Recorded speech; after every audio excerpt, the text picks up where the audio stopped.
Assalamualaikum warahmatullahi wabarakatuh. Salam sejahtera untuk kita semua. Kembali di channel YouTube saya. Hari ini saya akan membahas materi pertemuan pertama di mata kuliah praktikum konfigurasi server dan multi server. Untuk materi pertemuan pertama di sini, materi yang akan saya bahas adalah konsep dasar sistem operasi jaringan. Ada beberapa pembahasan yang nantinya akan saya bahas di materi pertemuan ini, mulai dari contohnya konsep sistem operasi jaringan. Berikutnya, materi yang kedua yang nantinya akan saya bahas adalah fungsi utama dari sistem operasi jaringan itu fungsinya buat apa. Berikutnya ada model sistem operasi jaringan, di mana model sistem operasi jaringan itu sendiri nanti dibagi menjadi dua. Yang pertama sistem operasi yang berbasis teks atau yang biasa disebut dengan CLI, Command Line Interface. Selanjutnya yang kedua sistem operasi jaringan yang berbasis Graphical User Interface. Yang terakhir nanti yang akan saya bahas adalah beberapa jenis-jenis sistem operasi jaringan yang ada di sekitar kita. Contohnya mulai dari pabrikan Microsoft, selanjutnya ada lagi contohnya yang dari sistem operasi Linux, ada lagi contohnya yang dari macOS, ada lagi contohnya yang dari FreeBSD dan yang lain-lainnya. Ini beberapa pembahasan yang nantinya akan saya bahas di materi pertemuan ini. Oke, langsung saja saya akan bahas untuk materi yang pertama tentang sistem operasi jaringan. Konsep dari sistem operasi jaringan itu apa? Sistem operasi jaringan merupakan sebuah sistem operasi yang diinstal pada komputer server. Biasanya memang sistem operasi jaringan di sini dikhususkan untuk server dan ditujukan untuk menangani jaringan komputer yang ada di salah satu kantor atau contohnya yang ada di salah satu perusahaan atau di salah satu institusi pemerintah ataupun institusi swasta. Dalam hal ini, server menjalankan perangkat lunak administratif yang memiliki tugas mengontrol akses terhadap jaringan, tepatnya terhubung dan sumber daya yang ada di dalamnya. Ada banyak sumber daya yang nantinya akan terhubung ke jaringan, mulai dari contohnya PC client, selanjutnya ada contohnya modem, ada contohnya switch, ada access point, contohnya ada perangkat-perangkat yang lainnya yang nantinya akan terhubung ke jaringan tersebut. Oke, oleh karena itu untuk dapat menjalankan sistem ini dengan baik dibutuhkan juga sistem operasi khusus yang memang didesain untuk melakukan tugas-tugas pengelolaan jaringan server itu sendiri. Oke, penggunaan sistem operasi jaringan sangat erat dengan komputer server dan nantinya akan terhubung juga dengan perangkat klien. Dalam hal ini komputer server yang dimaksud merupakan sebuah komputer yang memang didesain khusus dengan performa yang tinggi untuk membantu pengelolaan serta menyediakan layanan dari sistem jaringan tempatnya nanti terhubung. Jadi fungsi dari sistem operasi jaringan ini dia akan membantu hal-hal yang terkait dengan kebutuhan yang ada di server. Sedangkan server itu sendiri mempunyai tugas yang nantinya akan mengelola serta menyediakan layanan dari sistem operasi jaringan nantinya akan diakses ke klien. Sedangkan komputer klien merupakan komputer yang menerima layanan yang nantinya disediakan oleh server. Contoh beberapa layanan yang nantinya akan disediakan oleh server, contohnya seperti konfigurasi seperti contohnya DHCP atau Dynamic Host Configuration Protocol, File Transfer Protocol, Mail Server, FTP, atau contohnya DNS server, proxy server, web server, dan yang lain-lainnya. Sampai nanti ke monitoring server. Oke, komputer server memiliki tugas penting dalam suatu jaringan komputer. Ada beberapa kebutuhan yang memang harus disediakan, terutama untuk komputer server. Nanti salah satu tugas dari seorang administrator sistem administrator, salah satunya nanti di samping melakukan konfigurasi atau membuat yang namanya services yang nantinya akan digunakan di server tersebut. Tentunya salah satu tugas yang harus dilakukan oleh sistem administrator adalah memilih hardware yang nantinya akan digunakan untuk kebutuhan server. Di samping memilih hardware untuk kebutuhan server, nanti si sistem administrator juga mempunyai tugas untuk menggunakan atau memilih sistem operasi jaringan yang nantinya akan digunakan. Jadi karena kebutuhan server di sini dituntut untuk memiliki performa yang sangat tinggi, makanya server tersebut harus mempunyai spesifikasi hardware yang lumayan sangat tinggi. Contoh spesifikasi hardware yang nantinya bisa digunakan. Ini contohnya untuk yang satu tower, CPU yang nantinya bisa digunakan. Contohnya modelnya seperti ini nih, yang saya baca yang saya ambil dari salah satu marketplace, seperti contohnya ini merek Dell, contohnya merek Dell T40, harganya lumayan kalau dibandingkan dengan komputer-komputer klien. Ini yang speknya standar, contohnya yang 11 juta. Ada lagi contohnya yang sampai 41 juta, contohnya untuk hardware server itu sendiri. Kenapa sampai tinggi harganya? Karena spesifikasi yang dibutuhkan untuk kebutuhan server pun sangat tinggi. Server dituntut untuk untuk bisa berjalan atau bisa digunakan selama 24 jam contohnya, non-stop dan yang lain-lainnya. Jangan sampai nanti server yang kita gunakan ternyata contohnya off di tengah jalan. Ini yang nantinya akan mengakibatkan layanan yang nantinya akan digunakan oleh klien pun nanti akan ikut terganggu. Ini salah satunya. Ada lagi contohnya yang model enterprise, contohnya hardware server yang model enterprise, contohnya yang model seperti ini biasanya ada di rack biasanya. Biasanya ada di rack, contohnya seperti Asus Server RS500A E9. Kalau dilihat dari speknya lumayan memang sih. Kalau dilihat dari speknya sangat lumayan, bahkan harganya pun lumayan fantastis. Ini AMD 7601, memorinya 8 GB, hard disknya 1 tera contohnya. Harganya 182 juta. Ini kan sangat fantastis gitu. Selanjutnya ada lagi contohnya yang sampai 2 miliar contohnya. Dual Xeon contohnya 384 GB. Selanjutnya 21 terabyte, ini menggunakan SSD. Oke, ini salah satu contoh hardware server yang banyak dijual di pasaran. Oke, pertanyaannya kenapa kok sampai semahal ini contohnya? Perusahaan akan melakukan investasi untuk kebutuhan server itu sendiri, karena server yang nantinya akan mereka gunakan dituntut untuk bisa digunakan selama 24 jam non-stop. Jangan sampai nanti layanan yang ada di server sampai mati contohnya di tengah jalan. Oke, fungsi komputer server yang pertama melayani dan mengontrol sebagian besar komponen yang ada pada jaringan server, pada sistem operasi jaringan, pada sistem jaringan. Yang kedua, membantu melayani berbagai permintaan yang berasal dari komputer workstation, artinya dari klien ya, yang telah terhubung pada sistem operasi jaringan. Yang ketiga, membantu mengontrol sistem hubungan komputer yang satu dengan yang lainnya. Ini beberapa fungsi komputer server itu sendiri yang memang dituntut performanya tinggi kalau dibandingkan dengan si klien itu sendiri. Selanjutnya, salah satu hal yang memang harus dipenuhi di server itu sendiri adalah sistem operasi jaringannya. Sistem operasi jaringan di sini mempunyai beberapa fungsi. Yang pertama, menyediakan fungsi khusus untuk menghubungkan sejumlah komputer dan perangkat lainnya ke sebuah jaringan. Yang kedua, mengelola sumber daya jaringan. Yang ketiga, menyediakan layanan keamanan jaringan bagi multiple user. Oke, pasti yang akan terhubung ke jaringan tersebut nggak mungkin cuma 1 atau 2 user, tapi banyak user yang nantinya akan terhubung ke jaringan tersebut. Oke, inilah yang dituntut agar nanti sistem operasi jaringan bisa maksimal digunakan. Oke, fungsi utama dari sistem operasi jaringan itu apa? Beberapa servis yang biasanya dijalankan sistem operasi jaringan, ada beberapa services yang nantinya bisa digunakan atau nanti bisa dijalankan di sistem operasi jaringan. Mulai dari contohnya remote server, kalian contohnya bisa nge-remote server dari jarak jauh seperti yang terjadi sekarang di masa pandemi. Contohnya karyawan contohnya dituntut untuk WFH, contohnya ada yang WFH, ada yang WFO. Jadi nanti bisa kalian contohnya kalau memang kalian ada di rumah bisa kalian remote dari rumah contohnya. Nantinya bisa menggunakan salah satu servis yang memang harus kalian install. Yang kedua DHCP atau Dynamic Host Configuration Protocol. DHCP server di sini salah satu fungsinya adalah agar nanti si klien yang ada di jaringan tersebut tidak usah di setting IP secara manual. Selanjutnya domain name server. Domain name server di sini salah satu fungsinya adalah merubah suatu domain yang tadinya harus menggunakan angka untuk mengaksesnya. Sekarang cukup menggunakan domain atau menggunakan huruf. Kenapa? Karena keterbatasan manusia untuk menghafalkan angka. Lebih sulit menghafalkan angka daripada menghafalkan huruf. Ini salah satunya. Selanjutnya FTP server, file transfer protocol.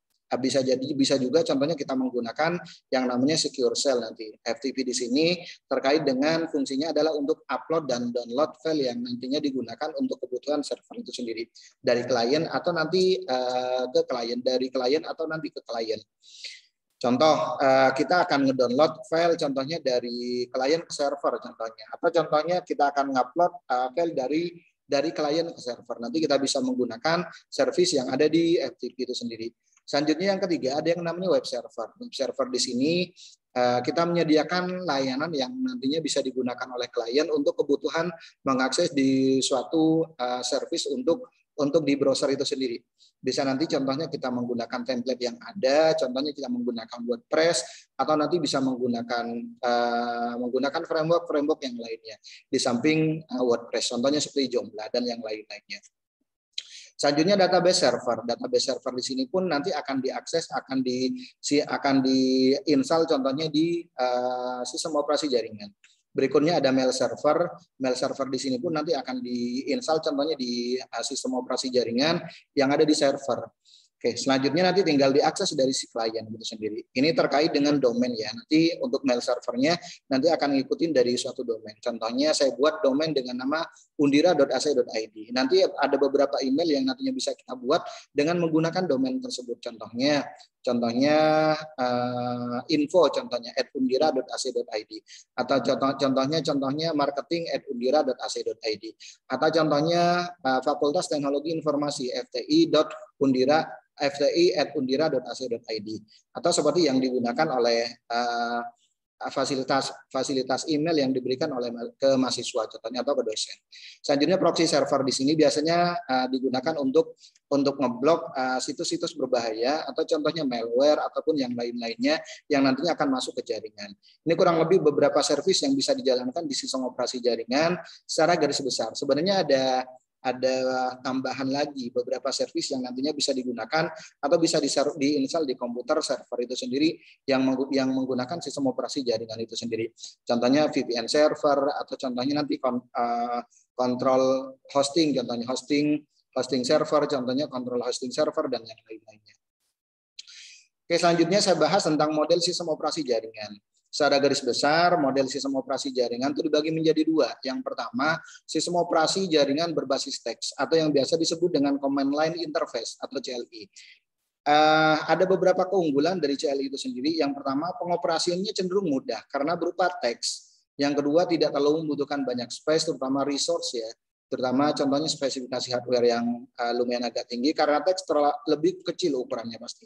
Tidak memerlukan banyak memori. Yang ketiga, yang keempat sesuai untuk hampir semua jenis software. Oke, kalian menggunakan software apapun, contohnya kalau menggunakan CLI ini bagus. Selanjutnya yang kedua, sistem operasi berbasis grafis. Keunggulannya desain grafis menjadikan lebih menarik ketika menggunakannya. Yang kedua, mudah digunakan karena disertai dengan grafis yang menyenangkan. Yang ketiga, penggunaan grafis yang bervariasi membuat minat pengguna bertambah. Keempat, menyatu dan berinteraksi dengan gadget yang lebih baik. Yang kelima, memiliki resolusi gambar yang lebih tinggi. Cuman ada sisi negatifnya. Salah satunya adalah dia butuh yang namanya spek yang lumayan agak tinggi nanti, terutama untuk kebutuhan memori dan kebutuhan media penyimpanannya.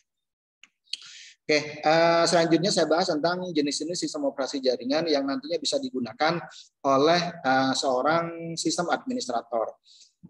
Oke, ada beberapa jenis sistem operasi yang nantinya bisa kalian gunakan untuk menunjang kebutuhan server. Untuk menunjang kinerja dari sebuah komputer server, dibutuhkan sebuah sistem operasi khusus untuk server yang memang didesain untuk server itu sendiri. Setiap sistem operasi memiliki kelebihan dan kekurangan yang nantinya dapat digunakan sebagai pertimbangan untuk memilih sistem operasi. Jadi tugas kalian selaku sistem administrator nanti atau network administrator. Ada beberapa contoh dari sistem operasi server yang biasa digunakan dalam sebuah jaringan. Ada beberapa sistem operasi jaringan yang nantinya biasanya digunakan untuk kebutuhan di server itu sendiri. Yang pertama, pabrikan dari Microsoft ya, yaitu Windows. Yang kedua, sistem operasi Linux. Yang ketiga, ada yang namanya macOS. Secara garis besar ya, selanjutnya ada Novell NetWare. Berikutnya ada FreeBSD. Ini beberapa jenis sistem operasi yang nantinya bisa digunakan untuk kebutuhan server. Oke, yang pertama saya bahas tentang Windows Server. Windows Server di sini merupakan software yang berbayar yang dimiliki oleh Microsoft. Jadi Windows di sini merupakan salah satu jenis sistem operasi yang dikeluarkan oleh pabrikan raksasa, pabrikan software Microsoft. Oke, dari sekian banyak sistem operasi yang dikeluarkan oleh Microsoft. Di samping Microsoft mengeluarkan sistem operasi untuk kebutuhan klien, Microsoft pun mengeluarkan sistem operasi yang digunakan untuk kebutuhan server. Semua sistem operasi di dalamnya menggunakan graphical user interface dan ini sangat mudah dipelajari. Namun dalam kemudahan itu membuat banyak orang yang membajak dan membobol. Cuman di samping kelebihan-kelebihan atau kemudahan yang diperoleh dari Microsoft tersebut, dari Windows tersebut, cuman ada sisi negatifnya, yaitu banyak orang yang membajak dan membobol keamanan server tersebut. Beberapa contoh produk dari Microsoft untuk yang Windows, ada Windows NT, Windows Server 2000, 2003, 2008, 2012, 2016, dan Windows Server 2019. Ini kurang lebih beberapa Windows Server yang bisa digunakan dari generasi ke generasi. Contoh tampilan dari salah satu dari Windows Server kurang lebih seperti yang ada di depan ini untuk yang versi 2008 R2 Data Center. Kurang lebih tampilannya seperti ini. Ini defaultnya pada waktu contohnya diinstal pertama kali biasanya ya tampilannya kurang lebih seperti ini biasanya. Oke, selanjutnya yang kedua ada Linux Server. Linux Server sistem operasi yang terpopuler hingga saat ini yaitu Linux, terutama untuk kebutuhan server ya. Sistem operasi server yang sangat populer yang banyak digunakan karena banyak sekali perusahaan menggunakan Linux sebagai sistem operasi server. Kenapa? Merupakan sistem operasi open source dan banyak memiliki distribusi. Salah satunya distribusi untuk server. Linux Server merupakan server yang mudah dipelajari dan sangatlah menyenangkan saat mempelajarinya. Programmer server bisa saling bertukar pikiran di dalam forum-forum Linux yang sangatlah banyak bertebaran.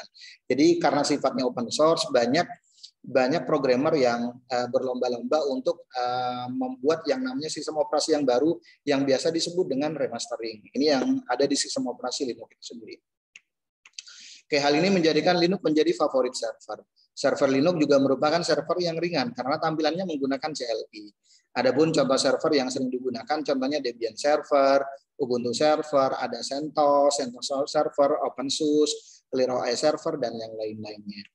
Setiap distribusi memiliki keunggulan tersendiri. Jadi masing-masing distro atau yang biasa disebut dengan distribusi, dia punya keunggulan masing-masing. Tinggal nanti kalian lihat fungsi atau keunggulan yang dimiliki, fitur-fitur yang dimiliki oleh Linux Server itu sendiri.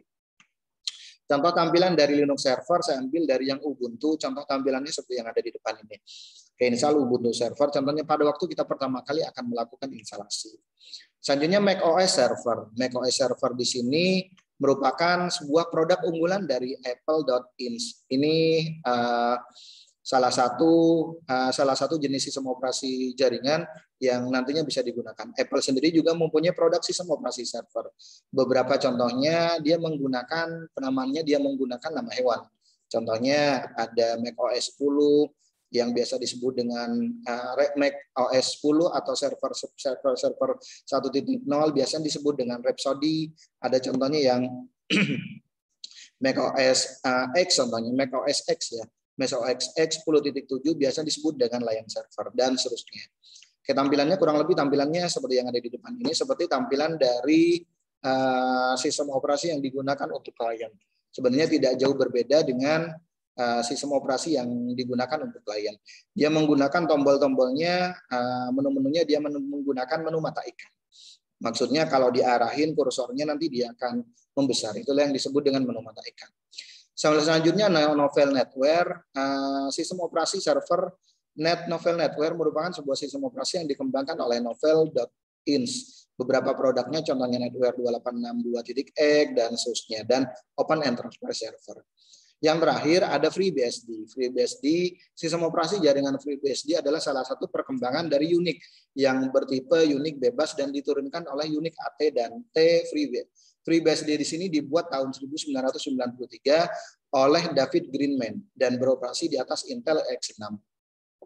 Sistem operasi ini berkonsentrasi untuk menyediakan berbagai software untuk berbagai kepentingan. Jadi salah satu jenis sistem operasi server yang bisa digunakan oleh sistem administrator adalah FreeBSD. Tampilannya kurang lebih seperti ini tampilannya. Ini contoh tampilan dari FreeBSD yang nantinya bisa digunakan. Tampilannya kayak apa ya? Untuk yang simbolnya bisa disebut dengan setan merah. Oke, selanjutnya bagaimana cara memilih server yang baik? Untuk menentukan jenis sistem operasi server dan spesifikasi hardware mesin server dalam jaringan, ada beberapa hal yang nantinya harus dipertimbangkan oleh sistem administrator. Yang pertama, jumlah klien. Jumlah klien yang nantinya akan terhubung ke jaringan tersebut ada berapa? Ini yang harus difahami oleh sistem administrator. Yang kedua, jangkauan jaringan, ruang dan waktu. Yang ketiga, jenis layanan yang nantinya akan digunakan atau services yang nantinya akan digunakan. Semakin banyak jenis layanan atau services yang nantinya akan digunakan, semakin bagus juga tuntutan yang harus disediakan oleh sistem administrator terhadap si server itu sendiri. Selanjutnya tingkat keamanan dan pelayanan multi user. Ini beberapa hal-hal yang harus dipertimbangkan oleh sistem administrator. Selanjutnya jenis sistem operasi yang terhubung dalam jaringan. Ini beberapa pemilihan, beberapa hal yang harus dipertimbangkan oleh sistem administrator dalam pemilihan komputer server, terutama dari sisi hardware dan softwarenya. Selanjutnya kebutuhan sistem operasi server, yang pertama mendistribusikan sambungan atau koneksi internet ke komputer lainnya dalam jumlah besar. Yang kedua, optimasi akses internet dan pemblokiran beberapa situs. Berarti masuknya nanti ke proxy server. Selanjutnya otomatisasi konfigurasi pengalamatan komputer pada jaringan sehingga mudah dikontrol. Berarti nanti masuknya ke konfigurasi IP address dan DHCP server. Berbagai pakai data secara bersamaan atau nanti bisa disebut dengan file sharing. Contohnya nanti kita bisa menggunakan SSH atau bisa menggunakan FTP server. Melakukan pengolahan database secara terpusat berarti database server, melakukan pengaturan sistem keamanan jaringan untuk menghindari masuknya serangan baik virus maupun pengaksesan sistem jaringan oleh pengganggu. Jadi masuknya nanti ke proxy server. Yang ketujuh, menyediakan layanan pengaturan domain sistem untuk mempermudah pencarian alamat sebuah situs. Jadi nanti ada konfigurasi DNS yang nantinya harus kita gunakan. Oke, tentang sistem operasi server Linux, sebelum memutuskan untuk menggunakan sistem operasi, khususnya kalau memang kita sudah memilih contohnya distro yang akan kita gunakan, contohnya dari beberapa sistem operasi jaringan, kita memutuskan untuk menggunakan sistem operasi Linux, distro Linux, ada beberapa hal yang perlu dipahami. Yang pertama, keandalan dari si distro tersebut. Yang kedua, keamanan. Yang ketiga, dukungan dari vendor pembuatnya. Yang keempat, dukungan driver hardware yang baik. Yang kelima, nanti salah satunya adalah stabilitas, dan terakhir kemudahan dalam memperbarui sistem itu sendiri. Ini beberapa pertimbangan yang harus difahamin atau yang harus diketahui oleh seorang sistem administrator sebelum nanti menggunakan salah satu distro yang ada di sistem operasi Linux. Berarti kalau sudah masuk ke sini berarti sudah ngerucut ya, sudah ngerucut ke sistem operasi jaringan yang berbasis Linux yang nantinya akan kita gunakan. Oke, demikian penjelasan dari materi pertemuan ini. Mohon maaf kalau ada kata-kata yang kurang berkenan. Saya akhiri. Assalamualaikum warahmatullahi wabarakatuh dan salam sehat untuk kita semuanya.